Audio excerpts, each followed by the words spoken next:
Hello everyone, welcome to physics academy Ghazipur. तो class 12th के बच्चे आप रेडी हो जाएं। जो 1 नंबर का क्वेश्चन आपको फिजिक्स में मिलेगा उस क्वेश्चन को हम आपको पर डे एक एक क्वेश्चन करके करा रहे थे। तो अभी हमने सोचा कि सारे क्वेश्चन को कंबाइन करके किया जाए जो बोर्ड के एग्जाम में एक न एक बार आ चुके हैं। तो हमने 5 क्वेश्चन का ये सीरीज लाया है, सिर्फ 5 क्वेश्चन को, जिसको आपको हम डीपली बताएंगे। और इस 5 क्वेश्चन में से कुछ क्वेश्चन आपको इस साल मिलेंगे 2026 में। तो चलिए आज स्टार्ट करते हैं। क्वेश्चन नंबर फर्स्ट बोला क्या है, if the refractive index of glass is 1.5। Refractive index glass का दिया है 1.5। पूछा है speed of light in glass. 1 number का क्वेश्चन है, 1 मिनट से कम सेकेंड ये क्वेश्चन में लेना चाहिए। तो देखिए ऑप्शन दिया है 2.3 इंटू 10⁸ मीटर पर सेकेंड। सेकेंड ऑप्शन है 3 इंटू 10⁸ मीटर पर सेकेंड। थर्ड है 1.5 इंटू 10⁸ मीटर पर सेकेंड। फोर्थ है 2 इंटू 10⁸ मीटर पर सेकेंड। तो हम रिफ्रैक्टिव इंडेक्स के लिए फार्मूला एक बना लेंगे, mu is equal to C upon में भी। और सी की वैल्यू होती है 3 लाख किलोमीटर पर सेकेंड। और भी हमको नहीं पता है, म्यू की वैल्यू दिया है 1.5। तो यहाँ पे भी लिखेंगे, यहाँ पे 1.5 लिखेंगे। इसको डिवाइड कर देंगे तो भी की वैल्यू आएगी 2 इंटू 10⁸ मीटर पर सेकेंड। ये हमारा आंसर हो जाएगा। तो इसका मतलब ऑप्शन नंबर 2, अच्छा डी। ऑप्शन कौन सा है? डी है, 2 इंटू 10⁸ मीटर पर सेकेंड।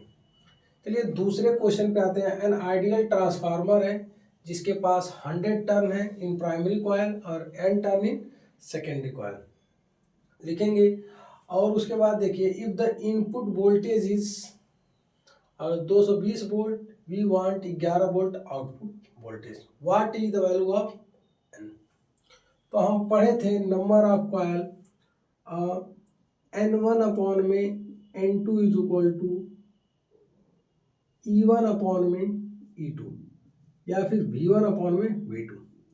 तो इसकी वैल्यू दिया है 100 टर्न। कितना दिया है? 100 टर्न। तो लिखेंगे 100 अपॉन में n is equal to 220 upon में 11 से 2 बार में, तो 20 से डिवाइड कर देंगे इसको, तो कितना आएगा? 50। इससे ये कैंसिल आउट।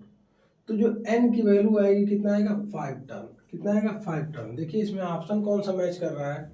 ऑप्शन ए जो है 1, बी जो है 3 टर्न और सी जो है 5 टर्न। तो हमारा जो आंसर होगा ये 5 टर्न हो जाएगा। ठीक है, चलिए अगला क्वेश्चन है, what is the cause of nuclear fission. 4 option दिया है कि न्यूक्लियर फिजन का कॉज क्या है, कारण क्या है। पहला है सेंट्रीफ्यूगल फोर्स, दूसरा है कूलाम्ब फोर्स, तीसरा है सरफेस टेंशन और चौथा है विस्कस फोर्स। तो चलिए आपको बता दें, सेंट्रीफ्यूगल फोर्स जो होता है, सेंटर से अवे बाहर की तरफ जो फोर्स लगाया जाता है उस फोर्स का नाम है सेंट्रीफ्यूगल फोर्स। कूलाम्ब फोर्स क्या होता है? जो 2 चार्ज पार्टिकल के बीच में जो फोर्सेस लगते हैं उनको बोलते हैं कूलाम्ब फोर्स।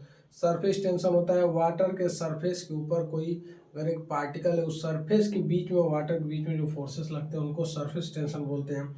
विस्कस फोर्स जो होता है, फ्लूइड फ्रिक्शन को हम क्या बोलते हैं? विस्कस फोर्स बोलते हैं। जो पानी और सरफेस के बीच में जो फोर्स लगते हैं जिनकी वजह से पानी की स्पीड घट सकती है, बढ़ सकती है, जो फोर्स लग रहे हैं उस फोर्स को बोलते हैं विस्कस फोर्स, विस्कोसिटी बोला जाता है।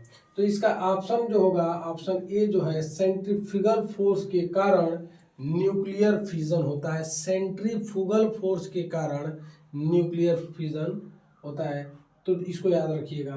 तो चलिए अब हम चलते हैं क्वेश्चन नंबर 4 पे। Among the following one which exhibit ferromagnetism, इसमें से कौन जो है फेरोमैग्नेटिक मटेरियल है। तो हम जानते हैं फेरोमैग्नेटिक मटेरियल मतलब जिसका मैग्नेटाइजिंग प्रॉपर्टी या मैग्नेट की प्रॉपर्टी परमानेंट होती है उसको बोलते हैं फेरोमैग्नेटिक मटेरियल। तो एल्युमिनियम नहीं होगा, सोडियम नहीं होगा, जिंक नहीं होगा। तो हम पढ़े क्या? Iron, nickel, cobalt. तो हम कौन सा ऑप्शन लिखेंगे? फेरोमैग्नेटिक मटेरियल के लिए क्या लिखते हैं? आयरन मतलब FeNiCO, ये सब क्या होते हैं? Ferromagnetic material. तो ऑप्शन कौन सा होगा? डी हमारा राइट आंसर हो जाएगा। चलिए लास्ट क्वेश्चन पे हम चलते हैं। If the nuclei of mass x and y fuse together, nuclei है जिसका मास x है y, ये दोनों एक साथ फ्यूज कर रहे हैं to form a mass of nucleus of mass m, then क्या होगा? बोला है कि x plus Y is equal to mass हो जाएगा, x plus Y is greater than mass हो जाएगा, x plus Y is less than mass हो जाएगा एक्स, या मास प्लस एक्स बराबर वाई हो जाएगा।